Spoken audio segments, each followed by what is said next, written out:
welcome to Tuesday night's Hotline Live with Record Sport, brought to you by NordVPN. You have been bought, haven't you? Aye. That is a Freudian slip if I've ever heard one. What a good start. Brought to you by NordVPN, your chance to have premium cybersecurity for the price of a cup of coffee per month. There you go. Smooth as anything. Keith. Are you writing your own lines now?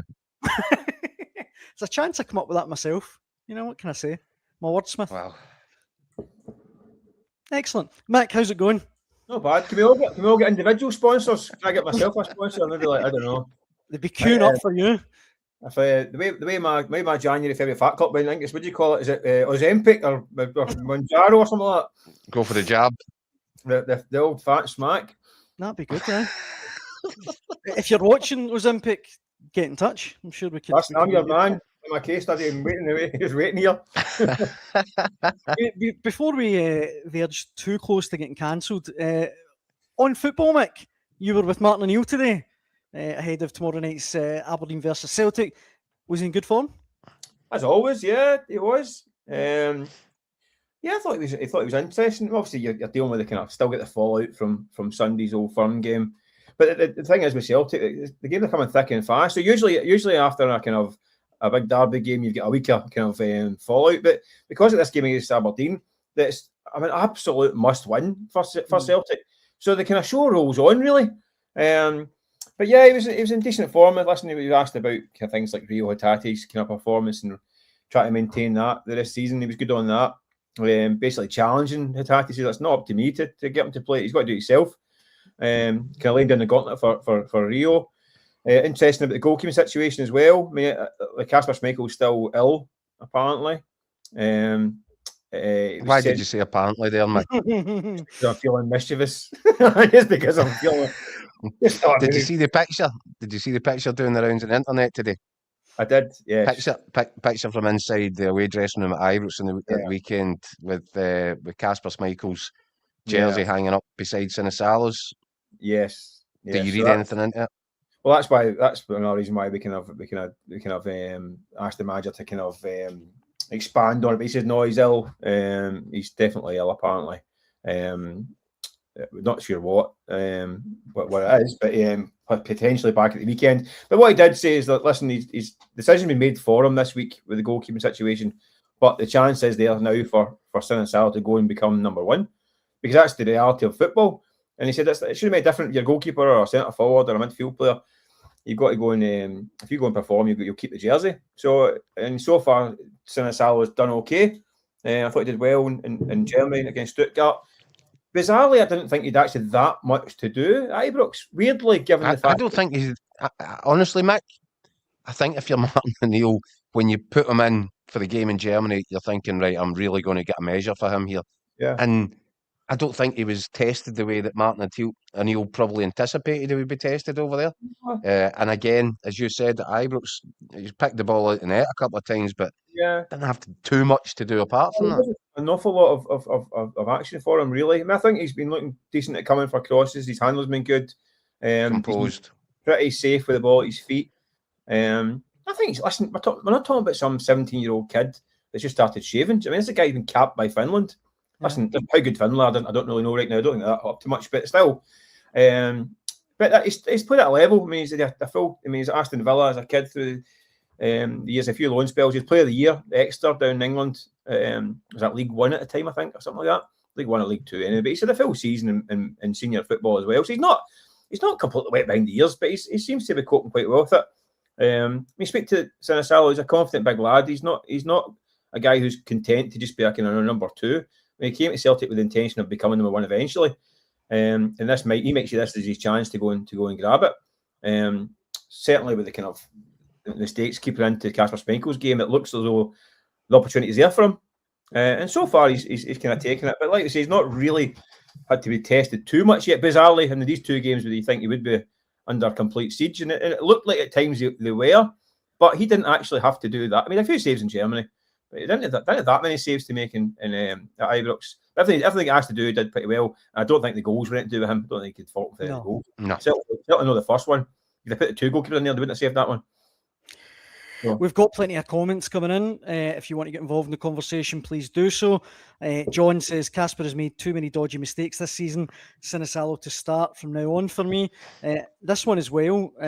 Bob says it's an absolute must-win for Aberdeen 2 tomorrow night, Michael. And look, I don't know why, but I can't shift this feeling that I think Celtic are going to drop points tomorrow. I don't know. Do you think Aberdeen are actually sleepwalking into some serious problems here? I mean, one point from 15.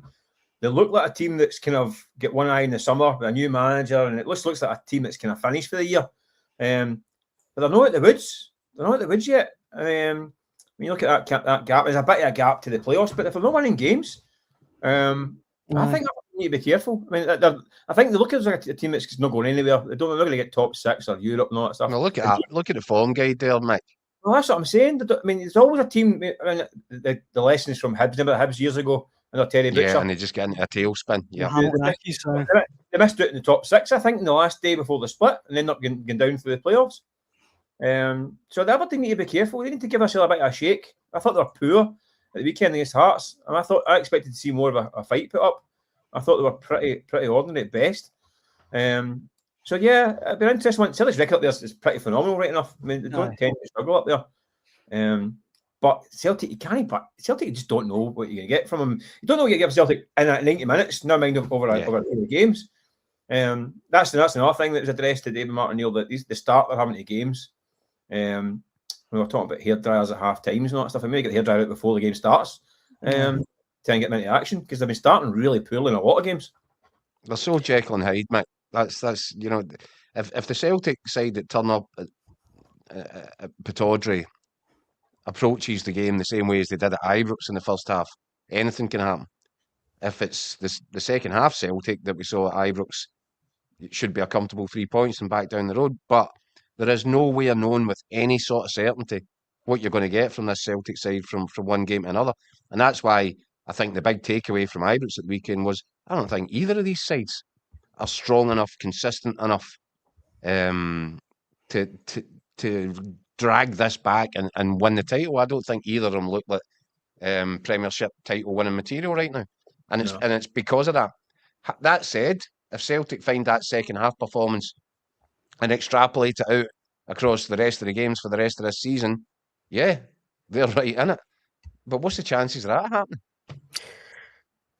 Well, that's the thing. The one thing you would say about Celtic, I don't think you can fault their kind of their desire, their kind of grit, determination to even if it's not happening for them, to try and get a result. I mean, you look at the results in the Martin O'Neill, these late goals and all that stuff, and I know it's a sign of a team hanging on for grim life, but they are getting results that way. Can't continue, obviously, but if they can marry it up and get a performance as well as the determination, they might have a chance. I just think now the maths is going against them at the moment. I think they're I don't see where the goals are coming from to get the performances they need and get the results they need. Because Hearts, and the way the fixtures are falling with Hearts, I mean, if Hearts are getting this split with a kind of 7-point lead or something like that, they're almost there. They can afford a couple of slip-ups. Do you know what I mean? We were saying in last night's show, Mick, if you look at that table again, for Hearts to break the 80 points barrier, they're just 5 wins and 2 draws from that. 5 wins. And the next 3 you would think are pretty winnable. It's Kelly, Livingston and Dundee. If they get 3 wins at the next 4, they're only needing another 2 wins. I mean, I think if they get 3 wins at the next 4, that guarantees them getting to the last day of the season with a chance to win the league. Wow. That's the maths. That's the maths of it. I mean, what a prospect that could be if Celtic Rangers can hang on in there. A final day with the 3 of them going for it would be absolutely sensational, wouldn't it? If they're still in there at the end. I think you're right, Mick, and I wrote a column for Online earlier on today mentioning exactly that. And it was, remember the line from Succession? Do you watch Succession? I'm guessing everybody's watched Succession. Great show. So remember, there's just an absolute golden scene when Logan Roy is sitting and he's basically explaining to Kendall Roy's eldest son why he was going to have to carry the can and become the scapegoat for some sort of major corporate corruption cover-up. Kendall looked a little bit upset about this. But then kind of says to his dad, all right, so he's basically accepting that that's his fate here and there's not much he can do about it. But says, well, you know, and desperate to get some sort of approval, he kind of sort of says, yeah, but, you know, okay, I accept this is how this plays out, but would you have considered me for and Logan Roy says, what, the top job? Well, I don't know, son. He says, look, you're good, you're smart, but you're not a killer. You have to be a killer. You're not a killer. And that is the attitude that I think I'm seeing from Celtic, even though the form's not there, even though they're struggling, and I think there's a bit of unhappiness in general around the squad.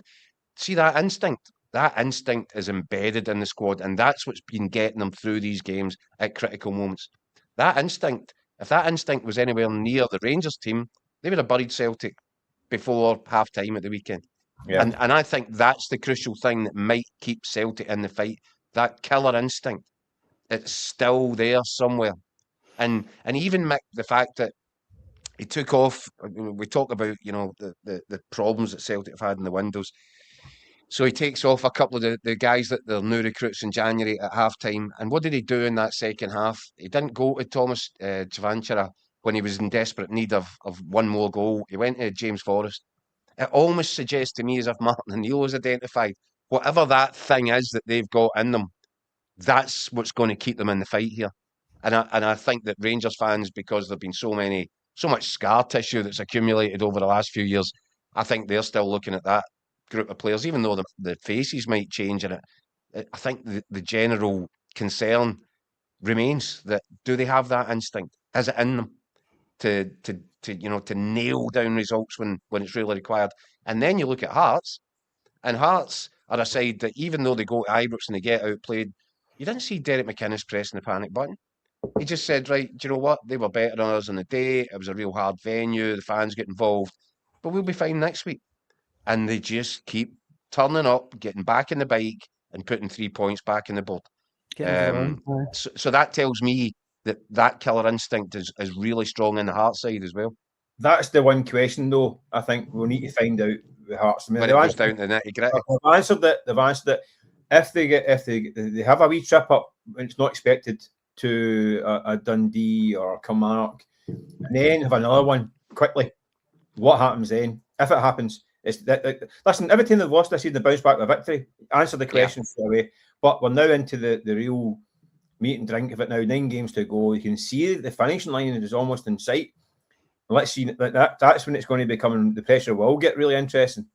I think they're dealing with it, Mick. I think so every time you looked at the last couple of games, Falkirk at Tynecastle, Aberdeen coming to Tynecastle, and you think, how's your bottle? How are you going to hold up? And by all accounts, against Aberdeen, and yes, I totally accept that this Aberdeen side has its problems, as we've discussed already. But I don't think they registered a shot and goal. And I think even though it was 1-0 towards the end of that game, Hearts were as comfortable as it's possible to be with 1-0 lead. Yeah.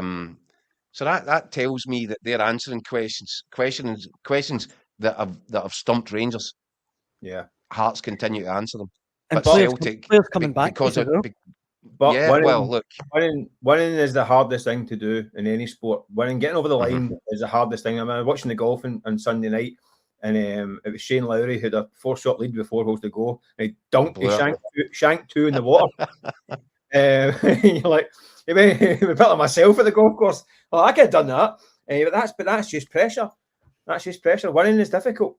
So the one thing Hearts look as though they're enjoying it. I mean, I watched the game at the weekend, and it was a decent up. Aberdeen I thought were poor, but Hearts were just plugging away, and they seem to be relishing this fight. And maybe because they've got the least to lose as such, because they're not expected to be in there, and the pressure is off to an extent. But at some point, the pressure will be on, because we're thinking this is a chance. I think the pressure's on, Mick. They know. That's what I'm saying, but at the moment, I still think it might be a case of it doesn't feel like they're under pressure.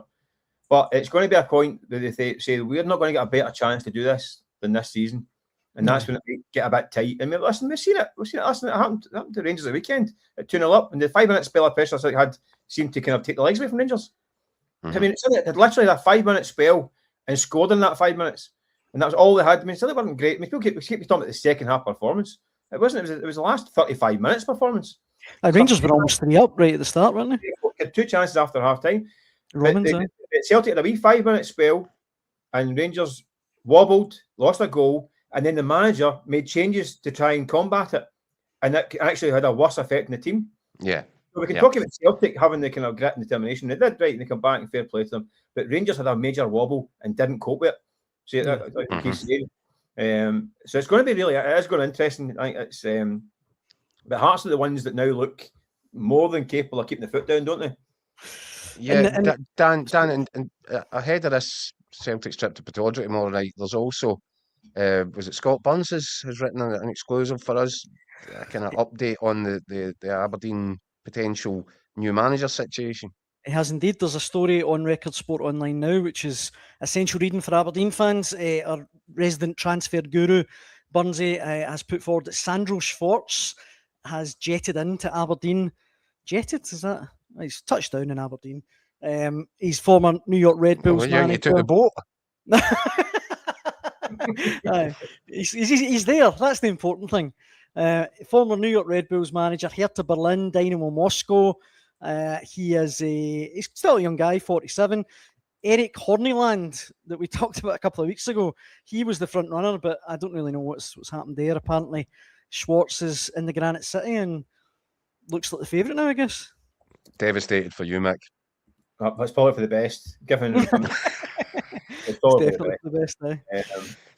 So you wonder if Schwartz might be at the game then tomorrow. You wonder if that might inject a bit of life or something into that Aberdeen dressing room, because as Mick says, they've been playing without any sort of purpose over these last few weeks. Maybe this might be the moment to spark. Who knows? But I think what we can say with some confidence is if Burnsy's put his name on that story, it'll be right. So, and if he is in the city, then why wouldn't he be at the game tomorrow night? Well, listen, managers coming from the MLS have had a really good time of it this season, haven't they? No worries. No worries, Aberdeen fans. But was it the West Brom chap that followed Wilfred Nancy? I think he got 9 games. You get 40 days, Nancy get 33 days and 8 games. So there's only 9 games left of the season. So that he might get to the end. Yeah. Listen, and by the way, why would you want Jens Bertolatsku anyway? Well, it's since it's Aberdeen have made a bit of a mess of this whole managerial thing, haven't they? Really, they've kind of dithered and waited, and then they've been let down, and it's kind of rumbled on. And they look like a team that are waiting for something, aren't they? I mean, I know they brought in some coaching staff, experienced guys try to help it out, but they just look like a squad and a group that needs a bit of leadership and a bit of direction. And like I say, this might be the jolt they need, because I say the season is starting to kind of drift for them. I know they've got the cup to look forward to as well. Was it Dunfermline in the cup this weekend, which is a really interesting tie. But yeah, this might be the joke. I'm joking about the MLS, right? You can't judge every coach that comes from that level, because 2 guys have had a nightmare. But it is, listen, Aberdeen got Stephen Glass came from there as well, didn't he? Didn't do so hot. So it's a bit of a gamble. I mean, there's managers in Scotland who have done. I mean, you look at John McGlynn, Stephen Robinson. There's plenty. There's plenty of guys about Scotland who you look at who maybe you think they would do a good job up there, but they've obviously want to do something kind of a bit more out of the box. So there's some fair play. I can't get my head around why the conversation hasn't taken place if it hasn't taken place. Why wouldn't you just ask the question at the very least? Ask the question. Maybe they have. About Jens. Aye. Yeah. I think his sights are set. I think, unfortunately for Mull, I think he will be gone in the summer. And I think Celtic, if Celtic want him, they'll need to act quick, because I think he's already getting a few tickles from down south and abroad. I think he'll be going to the English Championship or somewhere, a decent level somewhere in Europe. So if Celtic are serious about going for him, they can't hang about, because he is a wanted man. I think unfortunately for Aberdeen, his sights are set higher than Aberdeen. Well, look, plenty of comments coming in on this. Still want to ask the question if I was them. Just find out. Why not? No, listen, that's my motto in the dancing back today. If you don't ask, unfortunately, I always seem to get one answer back then.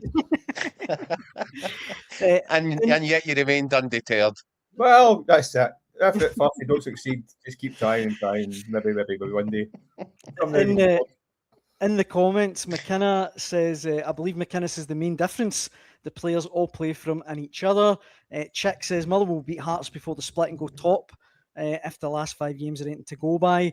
James says, guys, Motherwell have the best defence in Europe. Their forward plays brilliant. I don't think you're taking them seriously enough. And just finally, David says, anything other than a win for Celtic tomorrow and it's Hearts title. I don't know if you guys would go along with that. It's hard to disagree, but I think not about the run-in is going to be interesting. But if Celtic have got an 8-point gap with 8 to go, it's been done before, but not with this Celtic team. I think Celtic Rangers are both up against it right now, really up against it. What do you think, Keith? If Celtic drop points tomorrow, is that their challenge? No, over? they can't. They can't. They just can't. They've just dropped 2 at the weekend. They can't go up to Pittodrie and follow that up with more drop points. Not if they're serious. No. And not with the momentum that's getting built. And, by the way, what's the chances of going into this post-split, the post-split fixtures, thinking, that's fine because just win all 5 of them? Really? Yeah. So no, I would totally agree. Anything less than 3 points tomorrow night, I think is tatty bye in terms of this season's title for Celtic. Celtic are taking 1 point out of 6. I mean, I know they get the celebrations at the end of the game. That's 1 point out of 6 to go 2 out of 9 or 1 from 9 at this point in the season is pretty much catastrophic for the Hawks. Yeah. Mick, who would you start up front tomorrow night for Celtic? And Keith as well. I mean, I just think it's so uncertain. Obviously, Dam out the weekend. Shvan Chara couldn't get off the bench. He was the main man previously. Maeda through the middle. I don't know. Who do you go with? Well, this is the thing. Listen, when we obviously to this afternoon's press conference, we get a kind of separate with Martin Neal. So I kind of asked them about some of the kind of the Siberian squad, the guys that have disappeared. We're talking about them on the podcast the other day. The kind of the mysterious vanishing strikers at Celtic, and he was quite good on some of them. I think on Sunday it was maybe the case of he didn't know how to cope with the environment.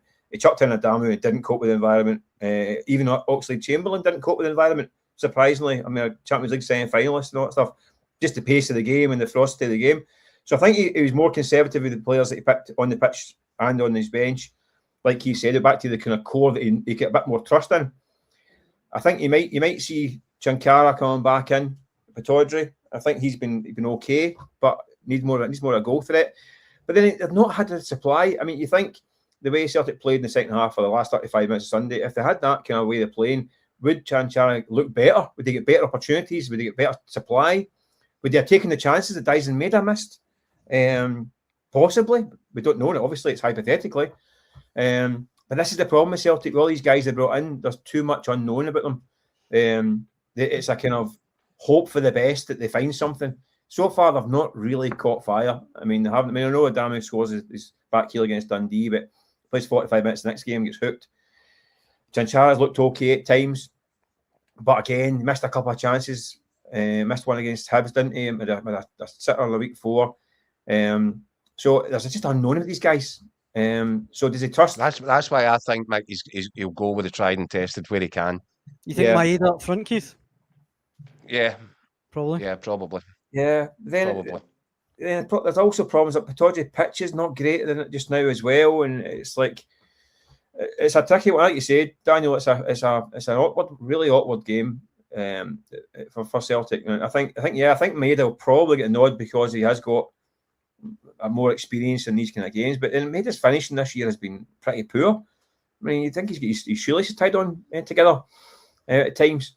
So even on Sunday, a couple of big header chances that I thought he should have put away. So I wouldn't be surprised if Chanchala get back in. But Celtic got nothing up front. This is what I said this last. The reality of a Celtic is they've not really got much up front, which is where I can't see that. I need to find goals somewhere else. That's why Benjamin Negrin plays most weeks because he is a goal threat, whereas the rest of them aren't really. I mean, even the wide areas, Taneki's got 2 goals a season, Yang's got 4, Maeda 7. I mean, it's not. I mean, Iniacho, we get asked about today. It's in a bit of paper about him as well tomorrow. I wouldn't be banking on him being seen anytime soon this season either, to be honest with you. I know people are surprised at that one because he has got a bit of quality, but he's got a bit of quality. But if you're not fit enough, do you mean it's like you're the guy at the 5-a-side who's used to be a player. Like after 20 minutes, you're not used to me. If you can't run about. So that's another kind of one that's maybe not. I wouldn't be banking on seeing anytime soon. But yeah. So who knows with Celtic? Who knows? They're just going to have to claw their way towards the finish line. Keith, you mentioned earlier on that your column in today's Record Sport, it was all about whether or not Rangers perhaps had the stomach for the title fight. And this was a theme that was discussed in today's Record Rangers podcast. I was very intrigued to hear what the guys said. Record Sport's Andy Newport, Scott McDermott and Douglas Dickey. Shall we have a listen? If we have to. That's me back to asking permission again. I shouldn't. Let's have a listen. See, you're saying, Keith, you're saying about Succession, Keith. I was just thinking there that line. You're not serious people. Yeah.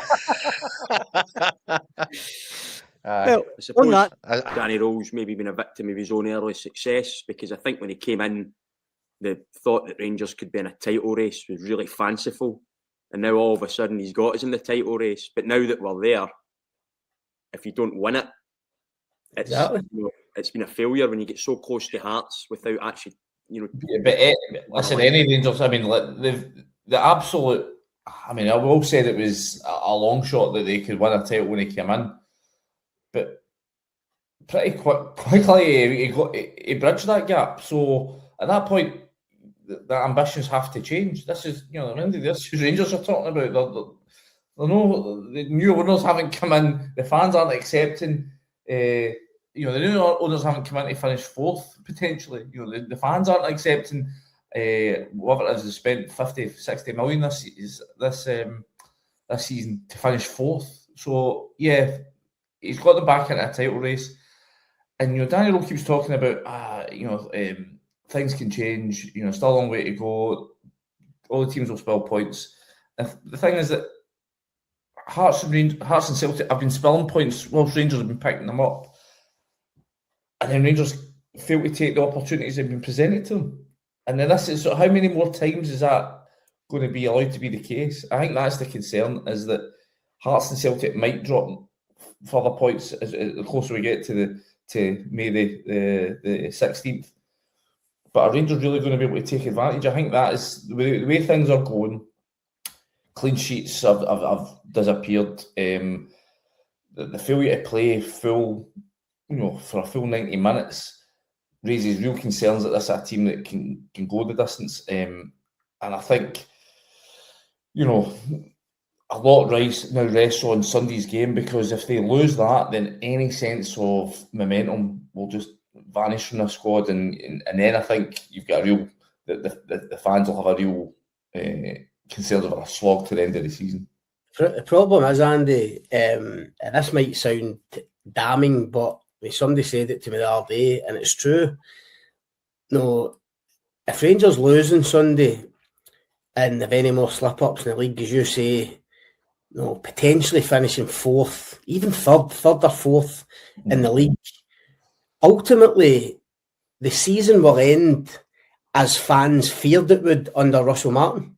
Yeah. You know what I mean? When Russell Martin was having an absolute nightmare and the season was unravelling very early, people actually thought, my God, this is going to be a horrendous season. Rangers are going to finish outside the top two and not win any trophies. Well, obviously, Danny Rowe, as you say, changed the ambition and the aspirations, not the job he did when he came in. But you're right, the owners in January recognised that Rangers were back in a title race and spent potentially about 15 million quid on 4 new players to get them over the line. I mean, those players weren't signed just to keep Rangers in a title race. They were the guys signed to be the difference makers and getting them over the line to win a title.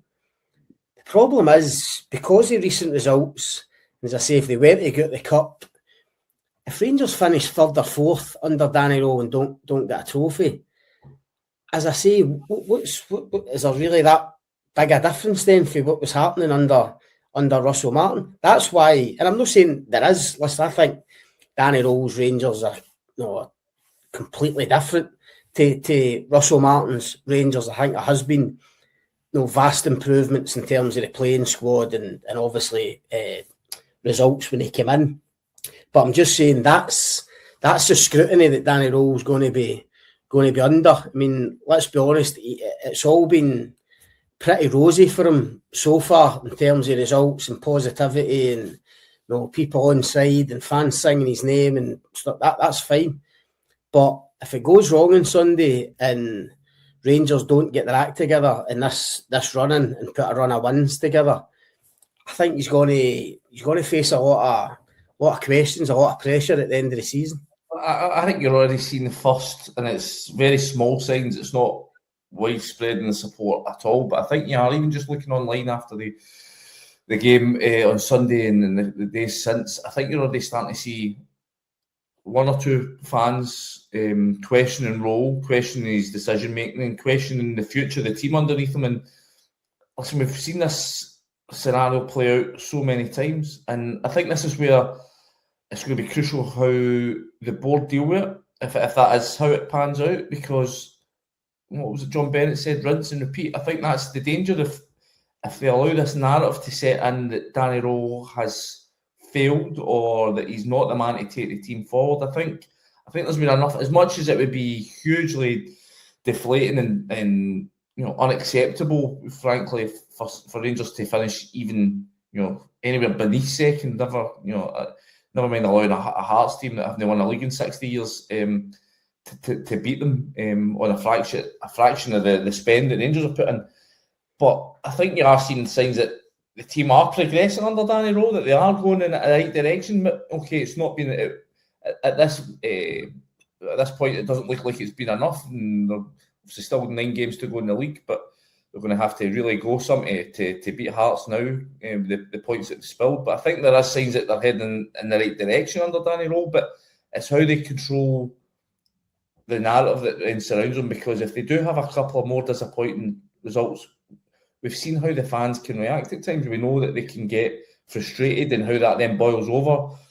We all thought that the new board coming in, they would be sort of immune to the sort of knee-jerk reactions that are sometimes enforced on a board almost because of the sheer outrage of the fans. But then we saw at the beginning of the season, they sacked Russell Martin after what was it, 7 league games. He had to go. I still think that was the right decision. But what I'm saying is that they've now felt the fury of the fans.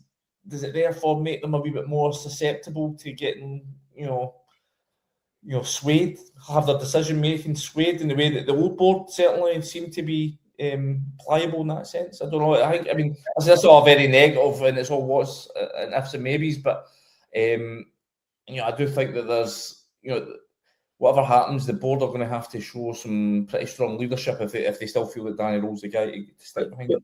Whatever happens, Danny Rowe will be in charge of Rangers the start of next season. That's undoubted, right?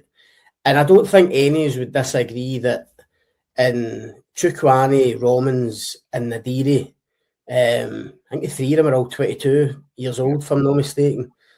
I think they all look like really good players, really, real upgrades on the squad. We think of the recruitment in the summer, how poor some of it was. I think there's been an improvement there, and those 3 players will all, be good Rangers players.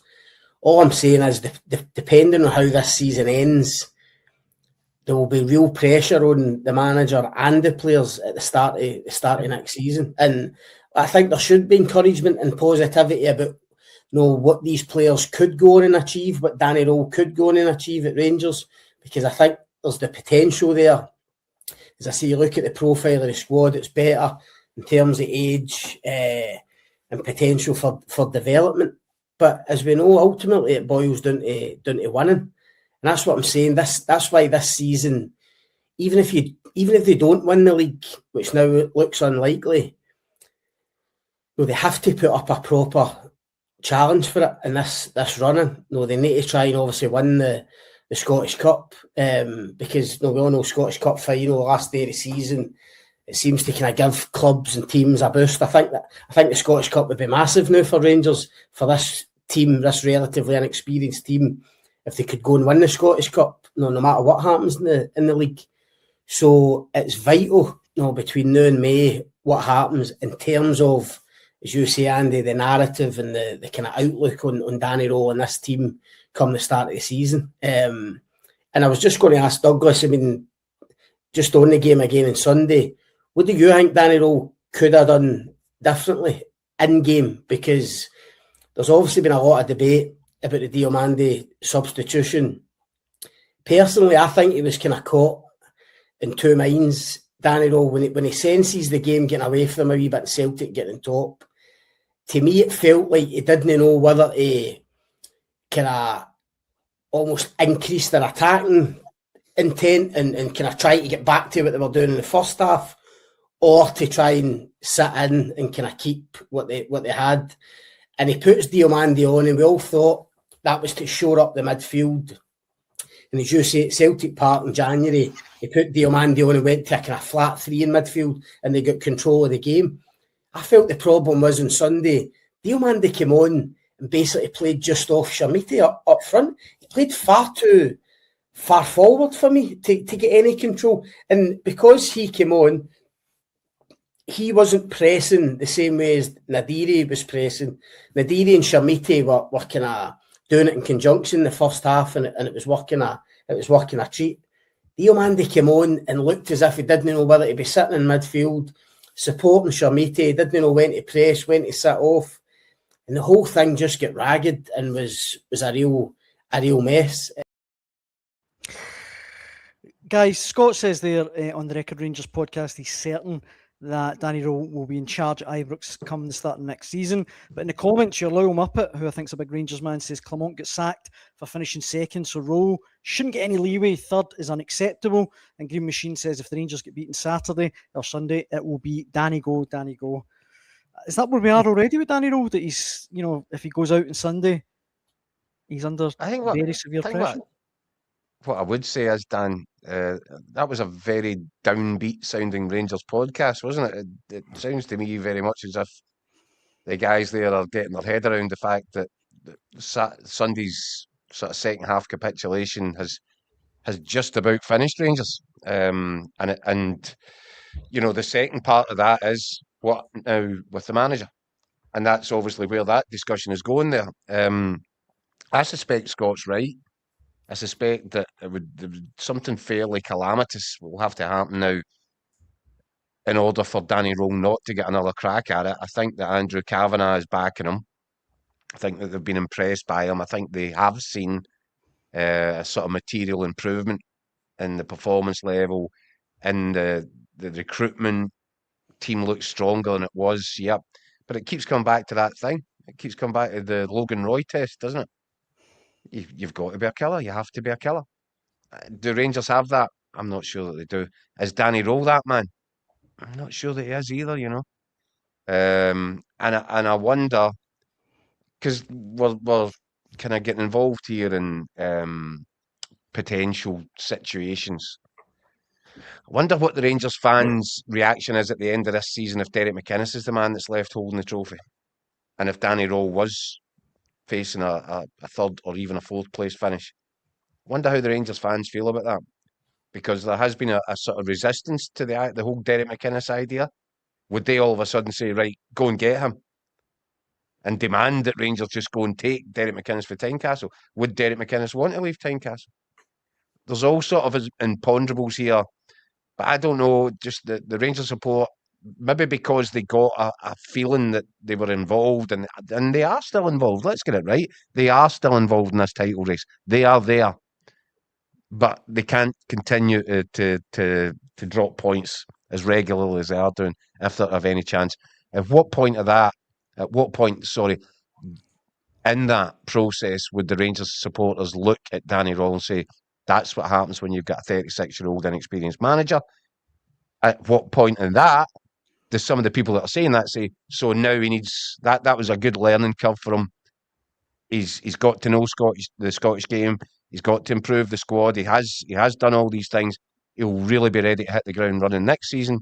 Or at what point do they say, well, some say, well, that just proves that he's just not going to be the man to change things.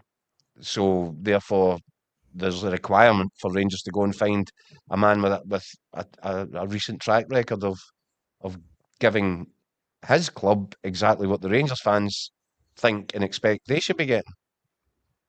McKinnon. So that's a long-winded answer. I'm not even quite sure what conclusion I reached there, but it's a bit harsh, I think, to be talking about potentially getting emptied.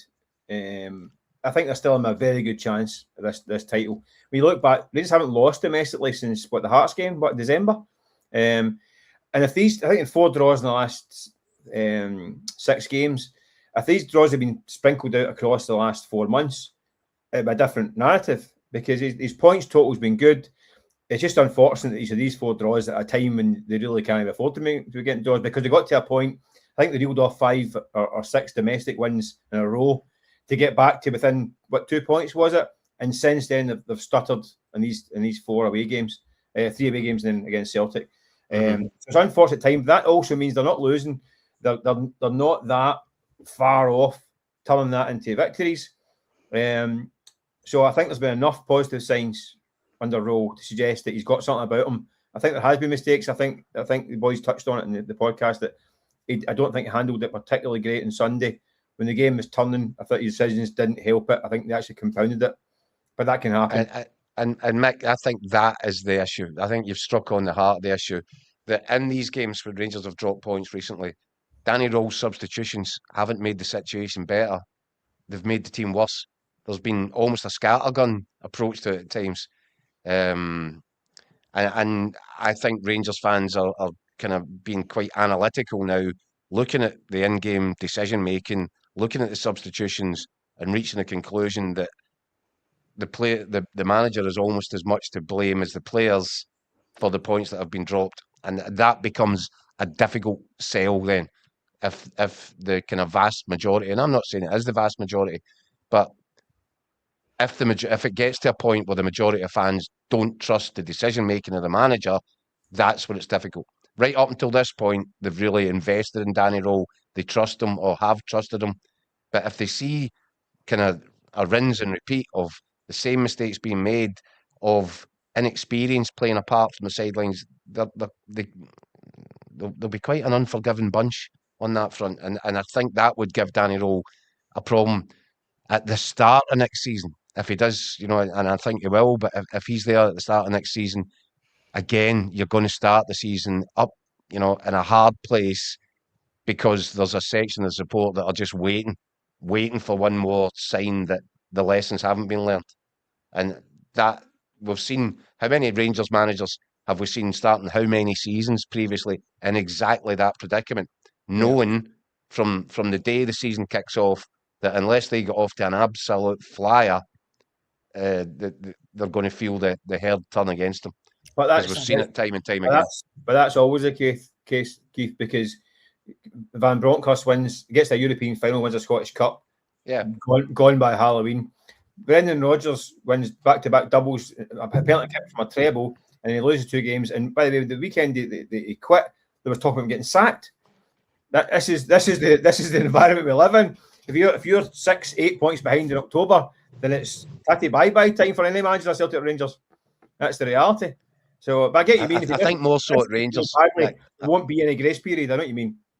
I think more so at Rangers, and I think the problem that Brendan Rodgers had was Dermot Desmond and his twiddly moustache. That was the major problem. I don't think there was a groundswell. Was there really? Listen, the Monday after the Hearts defeat, when they lost to Dundee and won in Europe, then lost to Hearts back-to-back defeats, there was chatter. Everyone knew that Rodgers wasn't happy. Anyway, but there was people on this show saying fed up with the style of football and all that stuff and the European exit. So there was. I'm not saying it was right or wrong. I'm just saying that's the reality of Glasgow. That you're only a couple of defeats away from the people calling for your head. If Rangers hold out that game on Sunday and don't lose that last minute penalty, the whole narrative is completely changed. And Danny Rowe is the next best thing. Whereas now it's made mistakes. He's under pressure. What I would say as well is Rangers, for all they get a false start under Russell Martin. I mean, it's just Sod's law that Celtic are so bad this season. It would be. I mean, almost a cruel irony that Celtic they've been waiting for 10 years to be this bad, and when they are, somebody else wins the league. Hearts sneak in and win the league. I mean, I've seen a thing today. Celtic are 18 points worse off for this stage than they were last year. 18 points. That's crazy. It's unbelievable, the drop off. To have that door open and somebody else go through it would be a real sore one for Rangers to take, especially having spent so much money. Well, look, and plenty of comments coming in, but these two really sum it up. Chris says, totally brilliant tonight by Keith Jackson. And David Gray says, well said, Michael, the voice of reason. Those two comments, guys, I think that means we've jumped the shark. They're not really serious. They're not serious people. I think that is the perfect note for us to end Tuesday night's Hotline Live. Brought to you by NordVPN. In all seriousness, the comments were brilliant again tonight. We really appreciate it. We'll be back tomorrow at a later time. It's a pyjama party again, Keith. I know how much you love them. Wow. Do you know something? Ordinarily, if it was just one league game, we probably wouldn't go with a late night special. But this is no ordinary season, no ordinary moment, and no ordinary season. So there's so much on that game for Celtic tomorrow night, as we've discussed.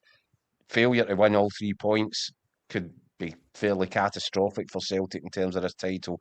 So yes, all things considered, we weighed it up and we said we'll have a 10 p.m. pyjama party, and hopefully Mick can join us.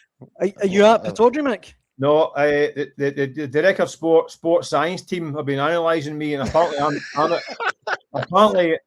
in the red zone. So after Germany last week, a run of fixtures that have been pretty brutal. Big game at the weekend. So apparently Sports Science have advised the Director Sports chiefs to rest me. So and you know, Mick, I'm actually quite relieved. I'm actually quite relieved about that, because see, when the words hopefully Mick Gannon can join us for the 10 p.m. pyjama party come out of my mouth, I instantly regretted it. Well, the last one was a shambles, Keith. On that note, thank you very much for joining us. Hope you can join us again tomorrow at 10 p.m. We'll be back then. Thanks for watching. Cheers, guys.